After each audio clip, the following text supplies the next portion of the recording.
പൊന്നാനി താലൂക്ക് ആശുപത്രിക്ക് പുതിയ കെട്ടിടമുയരുന്നു. പ്രവൃത്തിക്ക് സാങ്കേതികാനുമതി ലഭ്യമായി. ബുധനാഴ്ച ടെൻഡർ നോട്ടീസ് പ്രസിദ്ധീകരിക്കും. മാസങ്ങൾക്ക് മുൻപ് നിർമ്മാണം ആരംഭിക്കുമെന്ന് വാഗ്ദാനം ചെയ്തിരുന്ന പൊന്നാനി താലൂക്ക് ആശുപത്രി കെട്ടിട നിർമ്മാണം യാഥാർത്ഥ്യത്തിലേക്ക് അടുക്കുന്നു. പ്രവൃത്തിക്ക് സാങ്കേതികാനുമതി ലഭ്യമായി. ബുധനാഴ്ച ടെൻഡർ നോട്ടീസ് പ്രസിദ്ധീകരിക്കും. പഴയ കെട്ടിടം പൊളിച്ചു നീക്കി വർഷം 1.5 പിന്നിട്ടതിനു ശേഷമാണ് സാങ്കേതികാനുമതി ലഭ്യമായത്.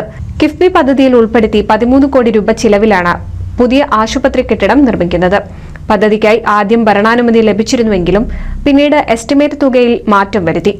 സാമ്പത്തികാനുമതിയും ലഭ്യമായി. എന്നാൽ മാസങ്ങൾക്കൊടുവിലാണ് സാങ്കേതികാനുമതി ലഭ്യമായത്. തിരഞ്ഞെടുപ്പ് പെരുമാറ്റച്ചട്ടത്തെ തുടർന്ന് തുടർ പ്രവർത്തനങ്ങൾ നീണ്ടുപോയി. ആശുപത്രിയുടെ വടക്കുഭാഗത്തെ പഴയ പുരുഷ വാർഡാണ് പൊളിച്ചു നീക്കിയത്. പഴയ കെട്ടിടം പൊളിക്കാനുള്ള സാങ്കേതിക തടസ്സങ്ങൾ മറികടന്നതോടെയാണ് കെട്ടിടം പൊളിച്ചു മാറ്റിയത്. നേരത്തെ കെട്ടിടം പൊളിച്ചു മാറ്റുന്നതുമായി ബന്ധപ്പെട്ട ടെൻഡർ നടപടികൾ നീണ്ടുപോയതിനെ തുടർന്ന് കിഫ്ബിയിൽ നിന്നും അനുവദിച്ച തുക പാഴാകുമെന്ന സ്ഥിതിയിലായിരുന്നു. ഇതേ തുടർന്നാണ് ടെൻഡർ നടപടികൾ പൂർത്തീകരിച്ച് കെട്ടിടം പൊളിച്ചത്. കിഫ്ബി പദ്ധതിയിൽ ഉൾപ്പെടുത്തി 13 കോടി ചിലവിൽ 4 നിലകളാണ് പുതിയ ബ്ലോക്കിൽ നിർമ്മിക്കുന്നത്. താഴത്തെ നിലയിൽ casualty, trauma care, observation ward, emergency department എന്നിവയും മുകളിലത്തെ നിലയിലായി ICU, operation theatre, dental department, X-ray unit എന്നിവയും ഉൾപ്പെടുത്തിയിട്ടുണ്ട്. കെട്ടിടം വരുന്നതോടെ ആശുപത്രിയിലെ പരിമിതികൾക്ക് പരിഹാരമാകുമെന്നാണ് പ്രതീക്ഷിക്കുന്നത്. NCV news Ponnani.